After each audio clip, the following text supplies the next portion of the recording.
ಸ್ನೇಹಿತರೆ, welcome back. ನೀವು ನೋಡ್ತಿದ್ದೀರಾ ಮನದ ಮಾತು ಕಾರ್ಯಕ್ರಮ. ನಾನು ನಿಮ್ಮ ಪ್ರೀತಿಯ ಹುಡುಗ ಜೈ ಮಾತಾಡ್ತಾ ಇದ್ದೀನಿ. ಒಬ್ರು ಯಾರೋ ಕಮೆಂಟ್ ಮಾಡಿ ಕೇಳಿದ್ದಾರೆ, ಹೌ ಟು ಸೆಲೆಕ್ಟ್ ಸೌಲ್ಮೇಟ್ನ ನಾವು ಹುಡ್ಕೊಳ್ಳೋದು ಹೇಗೆ? ಲೈಕ್ ಅಂದರೆ ಮದುವೆ ಆಗಬೇಕಾದ್ರೆ ಒಬ್ಬ ವ್ಯಕ್ತಿನಲ್ಲಿ, ಅದು ಗಂಡಿರ್ಬೋದು ಹೆಣ್ಣಿರ್ಬೋದು, ಏನು ಕ್ವಾಲಿಟೀಸ್ ಇರಬೇಕಾಗತ್ತೆ ಆ್ಯಂಡ್ ಯಾವ ಥರ ಕ್ವಾಲಿಟೀಸ್ ಇದ್ದವ್ರನ್ನ ಮದುವೆ ಆದರೆ ನಮಗೆ ಆ ಲೈಫ್ ಬೆಟರ್ದೇನಂತ ಅನಿಸುತ್ತೆ ಅಂಥೇಳಿ ಕೆಲವರು ಕಾಮನ್ ಆಗಿ ಒಂದು ಪ್ರಶ್ನೆ ಕೇಳಿದ್ದಾರೆ.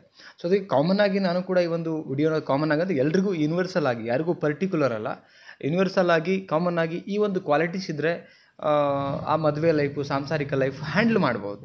ಪ್ರಾಬ್ಲಮ್ ಬರಲ್ಲ ಅಂತಲ್ಲ, ಎಲ್ಲ ಸಂಬಂಧದಲ್ಲೂ ಪ್ರಾಬ್ಲಮ್ ಇರುತ್ತೆ. Life it's A up and downs, problem ಇದ್ದೇ ಇರುತ್ತೆ. ಓಕೆ, ಅದನ್ನು ಹ್ಯಾಂಡ್ಲ್ ಮಾಡಿದಾಗ ಚೆನ್ನಾಗಿ ಹೋಗಬೇಕು ಅಂತ ಹೇಳಿದ್ರೆ ಈ ಕ್ವಾಲಿಟೀಸ್ ಇರಬೇಕಾಗುತ್ತೆ. ವಿಡಿಯೋನ ಕೊನೆ ತನಕ ನೋಡಿ ಆ್ಯಂಡ್ ಪಾಯಿಂಟ್ಸ್ ನೋಡಿದ ಮೇಲೆ ನಿಮ್ಮ ಮನಸ್ಸಿಗೆ ದಯವಿಟ್ಟು ಆ್ಯಸ್ ಯೂಶುವಲ್ ಕಮೆಂಟ್ ಮಾಡಿ ತಿಳಿಸಿ, ಶೇರ್ ಮಾಡಿ, ಲೈಕ್ ಮಾಡಿ. Okay, first very important, maturity mind ಇರಬೇಕಾಗತ್ತೆ. ನೋಡಿ, ಈಗ ಏನಾಗುತ್ತೆ, ಕೆಲವರೆಲ್ಲ ತುಂಬ ಮುಖ ಅಷ್ಟೇ ಬೆಳ್ಳಗೆ ಚೆಂದ ಇರಬೇಕು, ಹುಡುಗಿನೂ ನೋಡ್ತಾಳೆ ಹುಡುಗನೂ ನೋಡ್ತಾಳೆ, ಅವ್ರು ಹೇಗಾರು ಇರಲಿ, ಬಟ್ ಬಾಡಿ ಚೆನ್ನಾಗಿರಬೇಕು ಅಂತ ಒಂದು ಬಯಸ್ತಾರೆ. ಅದು ಇಂಪಾರ್ಟೆಂಟ್ ಇಲ್ಲ ಅಂತ ಹೇಳ್ತಲ್ಲ, ಬಟ್ ಮೇಜರ್ ಪಾರ್ಟ್ ವರ್ಕ್ ಆಗಲ್ಲ ಅದು. ಸೊ ಏನಾಗುತ್ತೆ, ಎಂಥ ಚೆನ್ನಾಗಿರೋ ಒಂದು ಬ್ಯೂಟಿ ಒಂದು ದಿನ ಹಾಳಾಗಿ ಹೋಗುತ್ತೆ, ಬಟ್ ಅದು ಕೊನೆ ತನಕ ಬ್ಯೂಟಿನೇ ಅದು ಲೈಫಲ್ಲಿ ಇಂಪಾರ್ಟೆನ್ಸ್ ಅಲ್ಲ. ಓಕೆ, ಬಟ್ ಇಂಪಾರ್ಟೆನ್ಸ್ ಏನು? ಮೆಚ್ಯೂರಿಟಿ ಮೈಂಡ್ ಇರಬೇಕು. ಅಂದರೆ ಮೆಚ್ಯೂರಿಟಿ ಅಂತ ಹೇಳಿದ್ರೆ ಈ ಒಂದು ಏನಂತಾರೆ ಅದಕ್ಕೆ, ಹಾಫ್ ನಾಲೆಡ್ಜ್ ಅಂತ ಹೇಳ್ತೀವಿ. ಒಂದು ಕ್ಲಾರಿಟಿ ಇರ್ತಕ್ಕಂಥ ಮೈಂಡ್ ಸೆಟ್ ಇರಬೇಕು ಮನುಷ್ಯನಿಗೆ. ಕ್ಲಾರಿಟಿ ಅಂದರೆ ತಿಳುವಳಿಕೆ ಇರ್ತಕ್ಕಂಥ ಮೈಂಡ್ ಇರಬೇಕು ಅಂತ ಹೇಳ್ತೀವಿ. ಆ ತಿಳುವಳಿಕೆ ಮೈಂಡ್ ಇದ್ದಾಗ ಏನಾಗುತ್ತೆ, ನಮಗೆ ಎಲ್ಲದಕ್ಕೂ ಒಂದು ಪೇಷನ್ಸ್ ಅಂತ ನೋಡ್ತೀವಿ.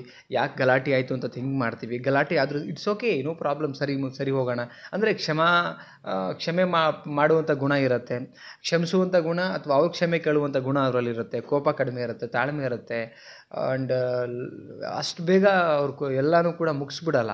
ಸ್ವಲ್ಪ ತಾಳಿದವನು ಬಾಳಿಯಾನು ಅನ್ನೋ ಲೆಕ್ಕಕ್ಕೆ ಈ ಮೆಚ್ಯೂರಿಟಿ ಮೈಂಡಲ್ಲಿದ್ದಂಥ ವ್ಯಕ್ತಿಗಳು ಬರ್ತಾರೆ. ಸೊ ವೆರಿ ಇಂಪಾರ್ಟೆಂಟ್ ಏನಂತ ಹೇಳಿದ್ರೆ ಈ ಒಂದು ಕ್ವಾಲಿಟೀಸ್ ತುಂಬ ಮುಖ್ಯ.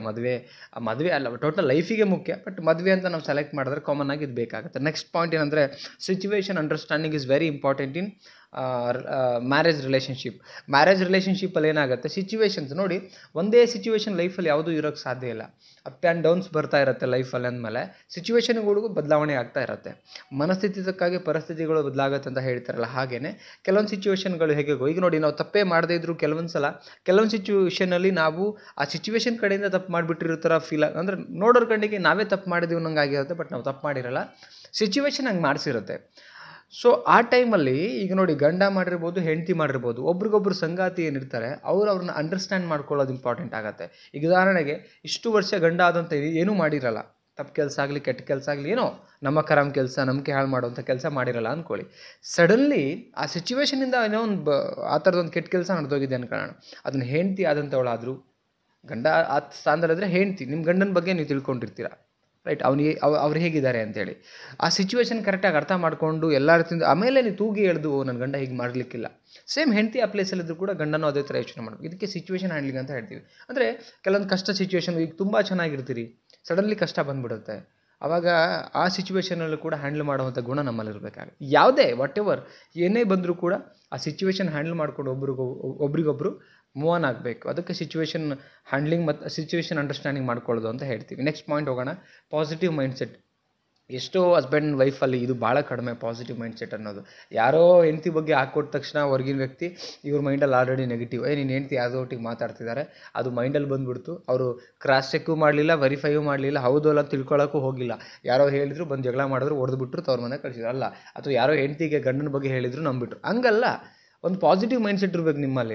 ಏನಾಗಿದೆ ನೋಡಬೇಕು. ಲೈಫ್ ಬಗ್ಗೆ ನೀವು ಪಾಸಿಟಿವ್ ಯಾಕೆ ತೊಗೊಳ್ಬೇಕಂದ್ರೆ, ಇಲ್ಲಿ ಏನೇ ಕಳ್ಕೊಳಂಗಿದ್ರು, ಏನೇ ಮಾಡೋಂಗಿದ್ರು, ಫೈನಲಿ ಒಂದಿಲ್ಲ ಒಂದು ದಿನ ಈ ಭೂಮಿ ಬಿಟ್ಟು ಹೋಗೋರೇನೋ ಅಂದಮೇಲೆ ಯಾವುದ್ರ ಬಗ್ಗೆ ಅತಿ ಸೀರಿಯಸ್ ಆಗಿ ನಾವು ನೆಗೆಟಿವ್ ಯೋಚನೆ ಮಾಡೋದು ಬೇಡ. ನಾಳೆ ದಿನವೇ ನಮ್ಮ ಗ್ಯಾರಂಟಿ ಇಲ್ಲ ಅಂದಮೇಲೆ ನಂಬ್ತೀವಿ ಅಷ್ಟೇ, ಯಾವುದೇ ಗ್ಯಾರಂಟಿ ಇಲ್ಲ ಅಂದಮೇಲೆ ಅಷ್ಟು ನಾವು ಇದನ್ನು ನೆಗೆಟಿವ್ ಆಗಿ ಥಿಂಕ್ ಮಾಡೋದ್ರಲ್ಲಿ ಅರ್ಥ ಇಲ್ಲ. ಪಾಸಿಟಿವ್ ಹೋಗೋಣ, ಏನಾಗಿದ್ದೀವಿ, ಎಸ್ ಒಳ್ಳೇದಕ್ಕಾಗಿದೆ ಅಂದ್ಕೊಂಡು ಮೂವ್ ಆನ್ ಆಗ್ತಿರ್ಬೇಕು. ಓಕೆ, ಆ್ಯಂಡ್ ಏನಂದರೆ, ನೆಗೆಟಿವ್ಗಳು ಕೆಟ್ಟ ಪರಿಸ್ಥಿತಿಗಳಲ್ಲಿ ಮಾಡ್ಕೊಳ್ಳೋದು ಒಳ್ಳೆಯದಲ್ಲ. ಪಾಸಿಟಿವ್ ತೊಗೊಂಡು ಮುಂದೆ ಲೈಫಲ್ಲಿ ಧೈರ್ಯ ತೊಗೊಂಡು ಮೂವ್ ಆನ್ ಆಗಬೇಕು. Next point and the last point ಏನಂತ ಹೇಳಿದ್ರೆ, ಲೈಫ್ ಬಗ್ಗೆ ಗೊತ್ತಿರೋರು ಇರಬೇಕಾಗತ್ತೆ. ಈಗ ನೀವು ಹುಡುಗಿ ನೋಡೋಕೆ ಹೋದಾಗ ಲೈಫ್ ಬಗ್ಗೆ ಒಂದು ಕ್ಲಾರಿಟಿ, ಅಚೀವ್ಮೆಂಟ್ಸ್, ಲೈಫ್ ಏನಿದೆ, ಮಕ್ಕಳ ಫ್ಯೂಚರ್ ಏನಿದೆ, ಅಂದರೆ ಲೈಫ್ ಬಗ್ಗೆ ಕ್ಲಾರಿಟಿ ಅಂತ ಹೇಳಿದ್ರೆ, ಕೆಲವರು ಈ ಲೈಫ್ ಈ ಬದುಕು ಸತ್ಯ ಅಲ್ಲ ಅನ್ನೋ ಸತ್ಯನೂ ಅವ್ರಿಗೆ ಗೊತ್ತಿರಬೇಕು. ಕೆಲವರು ಇಲ್ಲೇ ಇರೋ ಒಂದು 20-30 ವರ್ಷದಲ್ಲಿ ಇಲ್ಲೇ ಪರ್ಮನೆಂಟ್ ಇದ್ಬಿಟ್ಟಿರ್ತಾರೆ, ಏನಂಗೆ ಜಗಳ ಆಡೋದೇನು, ಕಿತ್ತಾಡೋದೇನು, ಸಣ್ಣ ಸಣ್ಣ ವಿಚಾರಕ್ಕೂ ಕಿರಿಕಿರಿ ಮಾಡೋದು ಅದೆಲ್ಲ ಬದುಕು. ಪಾಸಿಟಿವ್ ಸೈಡಲ್ಲಿ ನೋಡಿದ್ರೆ ಬದುಕಲ್ಲಿ ಎಷ್ಟನೇ ವಯಸ್ಸು ಕಳೆದುಬಿಟ್ಟಿದ್ದೀವಿ ಎಷ್ಟೋ, ಇನ್ನಿಷ್ಟು ವರ್ಷ ಇರ್ತೀವಿ, ಒಂದು ಏನಪ್ಪ ಹೊಂದ್ಕೊಂಡು ಹೋಗೋಣ ಅಂದರೆ ಲೈಫ್ ಏನು ಅಪ್ಸ್ ಆ್ಯಂಡ್ ಡೌನ್ ಬರುತ್ತೆ. ಕೆಲವೊಂದು ಅಪ್ ಬಂದಾಗ ಖುಷಿ ಇರ್ತಾರೆ, ಡೌನ್ ಬಂದಾಗ ಕೂಗು ಹೋಗ್ತಾರೆ. ಈ ಥರ ಎಲ್ಲ ರೀತಿಯಿಂದ ಲೈಫ್ ಬಗ್ಗೆ ಒಂದು ಕ್ಲಾರಿಟಿ, ಒಂದು ಸ್ಮಾಲ್ ಒಂದು ಏನಂತಾರೆ ನಾಲೆಡ್ಜ್ ಅಂತ ಹೇಳ್ತೀವಲ್ಲ, ಸೆನ್ಸ್ ಆಫ್ ನಾಲೆಡ್ಜ್, ಅದು ಅಟ್ಲೀಸ್ಟ್ ಅಷ್ಟಾರಿರಬೇಕು. ಆ ಥರದ ಕ್ವಾಲಿಟಿಗಳಿದ್ದರೆ ಅಂಥವ್ರಿಗೆ ಮದುವೆ ಆಗೋದು ಬೆಸ್ಟು. ಸರ್ ಹೆಂಗೆ ಹುಡ್ಕೊಂಡು ಹೋಗೋದಿಲ್ಲ ಅಲ್ಲ, ನೀವು ಜಸ್ಟ್ ಒಂದು ರಿಲೇಷನ್ಶಿಪ್ ಬಿಡು ಮಾಡಿದಾಗ ಗೊತ್ತಾಗ್ತಾ ಬರುತ್ತೆ. ಸಪೋಸ್ ಇಲ್ಲ ಅಂದರೂ ಕೂಡ ಈ ಕ್ವಾಲಿಟಿ ಬೆಳೆಸ್ಕೊಬೇಕು, ರೈಟ್? ಆವಾಗ ಲೈಫ್, ಸಂಸಾರ, ಜೀವನ ಎಲ್ಲನೂ ಹ್ಯಾಂಡಲ್ ಮಾಡೋಕ್ಕೆ ಈಸಿ ಆಗುತ್ತೆ ಸ್ನೇಹಿತರೆ. ಸೊ ಈ 4 ಪಾಯಿಂಟ್ ಒನ್ಸ್ ಅಗೇನ್ ಹೇಳ್ತಿದ್ದೀನಿ, ಮದುವೆ ಆಗಬೇಕಂದ್ರೆ ಈ ಕ್ವಾಲಿಟೀಸ್ ನೋಡ್ಕೊಂಡು ಮದುವೆ ಆದರೆ ಒಳ್ಳೆಯದು. ದುಡ್ಡು ಮತ್ತು ಬ್ಯೂಟಿಗಿಂತ ಅವೆರಡು ಬಂದು ಹೋಗುವಂಥದ್ದು. ಬಟ್ ಇದಿದ್ದರೆ ನಾವು ಇರೋ ತನಕನೂ ಹ್ಯಾಂಡಲ್ ಮಾಡ್ಬೋದು ಲೈಫ್ನ, ಸಂಸಾರ ನಿಭಾಯಿಸ್ಬೋದು ಒಳ್ಳೆ ರೀತಿಯಿಂದ.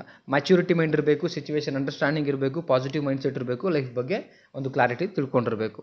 ಈ ಥರ ಕ್ವಾಲಿಟೀಸ್ ಇಲ್ಲ ಅಂದರೂ ಕೂಡ ಬೆಳೆಸ್ಕೊಂಡ್ರೆ ಲೈಫ್ ಚೆನ್ನಾಗಿರುತ್ತೆ. ಆ್ಯಂಡ್ ಮದುವೆ ಆಗಬೇಕಂದ್ರೆ ಈ ಕ್ವಾಲಿಟೀಸ್ ನೋಡಬೇಕಾಗುತ್ತೆ. ಸ್ನೇಹಿತರೆ, ನಿಮಗೆ ಏನಿಸ್ತು ವಿಡಿಯೋ ಬಗ್ಗೆ ಕಮೆಂಟ್ ಮಾಡಿ ತಿಳಿಸಿ. ಆ್ಯಂಡ್ ಮತ್ತೊಂದು ಟಾಪಿಕಲ್ಲಿ ಸಿಗ್ತೀನಿ. ನಮಸ್ತೆ.